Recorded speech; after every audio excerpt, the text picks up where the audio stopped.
Shedeur Sanders admitted he might not even be with the Cleveland Browns next year. He was honest on this. He answered this question very, very honest and said, look, I don't even know if I'm be here next year.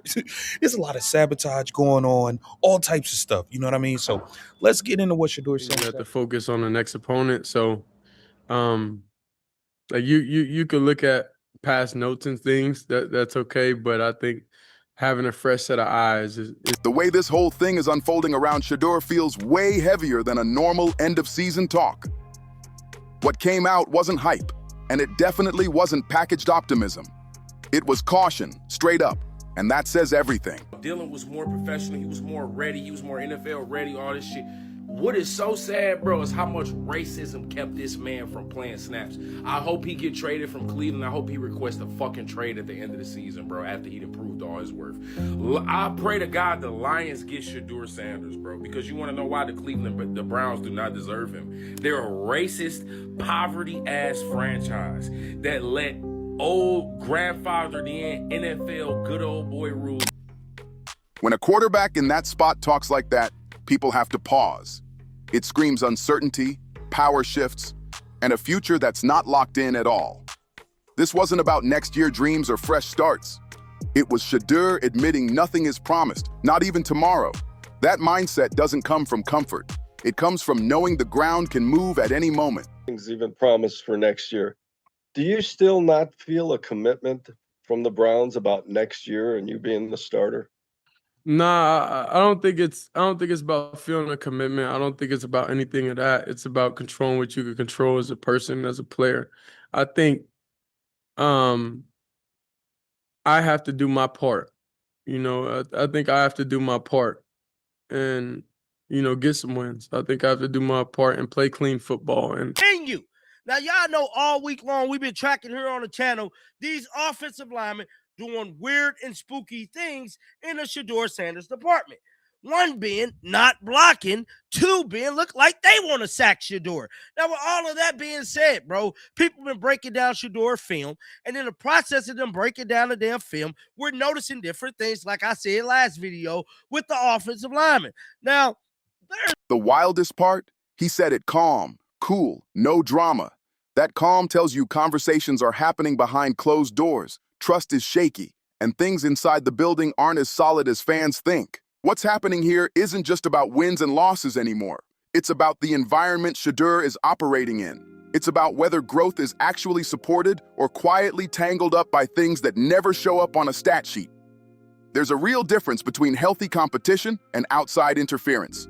And once a player hints at obstacles beyond pure performance, the whole season gets reframed week by week. It's simple. Everybody who was complicit in Shedeur Sanders not playing NFL football until the 13th week of the season needs to be fired. Needs to be fired immediately. 11 for 20, 209 yards, touchdown, interception. Could have had 2 to 3 touchdowns more. Could have had 300 yards, 3-something touchdowns if Jerry Jeudy didn't do what he did and he didn't have other drops. So At first, it sounds like basic coach talk until you catch why it keeps coming up. When there's no promise of continuity, the present moment becomes the only safe ground. Preparation stops being about long-term building and turns into survival mode. That doesn't kill growth, but it wipes out the margin for mistakes completely. Every rep hits harder. Every decision carries extra weight, especially against defenses like Pittsburgh that bring nonstop pressure. Physicality isn't just a matchup detail, it's a stress test. Those units swarm, hit, and collapse pockets fast, forcing Shadur to either trust what he sees or hesitate just long enough for everything to fall apart. That trust doesn't magically appear. It's built through repetition, failure, correction, and the nerve to step into chaos without blinking. Tell me it's possible that Shadur actually had the wrong plays on his wristband? You know, you mean to tell me it's possible the plays on Shedur's wristband wasn't matching the calls from the offensive coordinator? Is that possible? Tell me, why is it that crazy things only happen to Shedeur Sanders? The game started off like things were about to go bad for Cleveland. From the first possession of the game, Cleveland starts on their 1 yard line. Then on the next series, Shadur was trying to beat the delay of game clock, but didn't get. Footwork and pocket presence aren't just technique upgrades, they're mental signals. Stepping up instead of drifting back means believing protection will hold, timing will click, and the read is right even as pressure closes in. And belief doesn't come from hype speeches. It comes from shared accountability.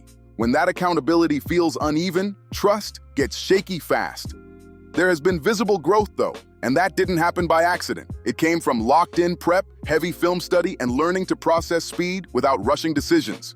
Still, that progress exists next to uncertainty. Quarterbacks wear wristbands with play calls. Man, ain't no way they give that man the wrong wristband. They're saying they gave him the wrong wristband on the sideline. So after the first 3 drives, either some of the plays on the wristband was wrong or the whole wristband was wrong, but it was not the right wristband. My whole thing is being in the building, know how that go. Y'all on offense. Ain't no way hell that I'm happened. on defense, and Ain't no way. I know how this go. Friday, Saturday, they finishing up the play sheet, and then on Saturday, they gonna give it to y'all, but they make it. Ain't no way they had the wrong. The only play call. mistakes on that are you mistype, you leave out, Spell you leave wrong. something out, you spell I something. think it's best for Shadur to get the hell out of here. I would want the hell out of here so fast your head would spin. And I would have a conversation at the end of the year and say, I need to go somewhere where people are going to give me a chance to develop, where they believe in me and they put the things around me that make me good. What planet are we living on here?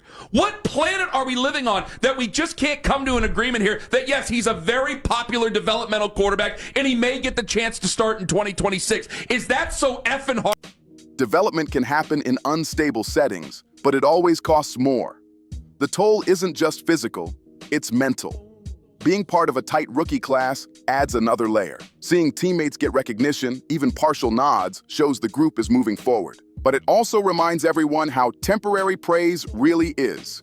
The goal isn't mentions or side honors. The goal is being undeniable. Anything less leaves space for doubt, debate, and replacement talk. Momentum stays fragile. 1 week flips everything. One decision changes direction. In that reality, celebrating future potential feels early. And look, I don't know where to start, but let's talk about it. So I've been tagged in probably about 20 to 25 videos regarding Shadur and the Cleveland Browns. From What She Said Sports saying that the tight end purposely stepped on Shedur's pinky and ripped his nail off, to people tagging me about the offensive line play. And let me just say this. The offensive line is terrible.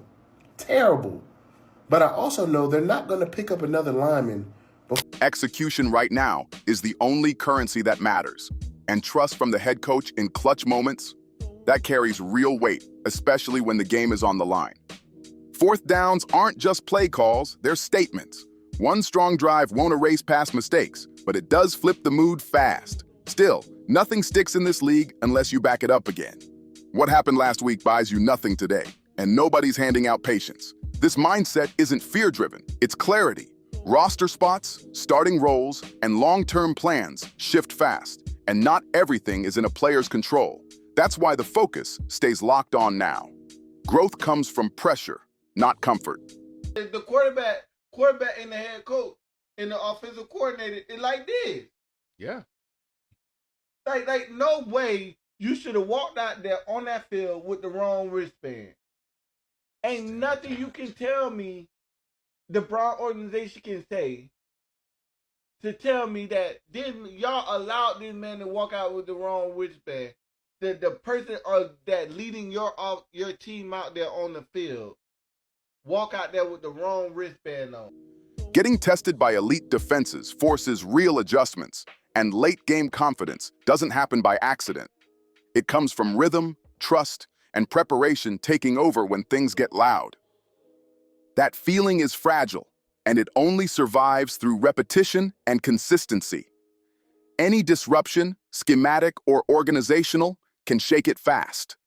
When people start comparing quarterbacks, especially ones in cleaner situations, the contrast jumps out immediately. Some places offer clear commitment, others live in the gray, and Shadur clearly sees that. There's no bitterness in it, just realism. Nothing is promised.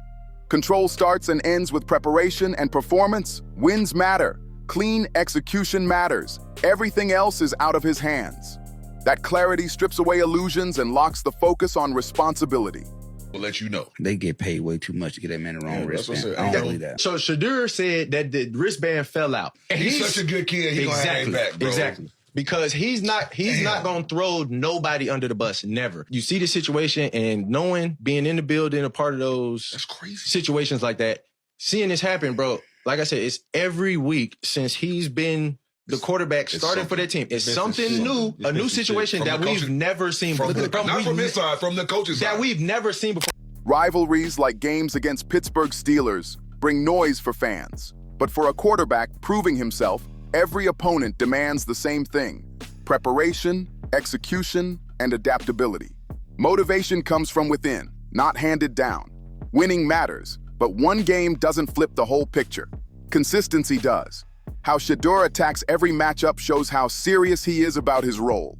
Keeping emotions flat avoids mistakes that wreck focus. That's why this situation shocked people. Not because it's dramatic, but because it's believable.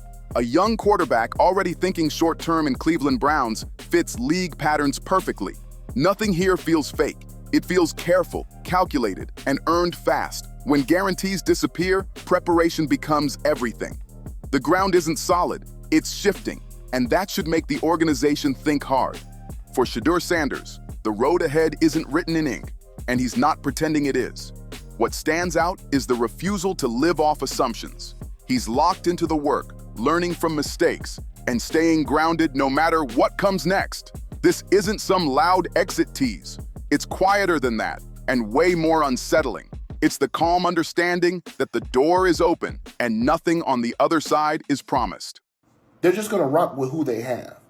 The tight end stepping on his pinky, that's a long shot to me, but, it is what it is.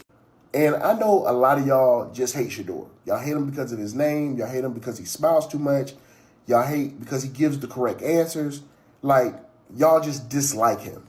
Another portion of y'all just wants to talk about the negative. Once that uncertainty is said out loud, even softly, everything changes. Every practice rep gets watched differently. Every play call, every rotation, every public comment from the organization hits harder. Silence starts talking louder than reassurance. And suddenly nothing feels settled anymore. What makes this hit even harder is the timing. This isn't off-season noise or contract season chatter.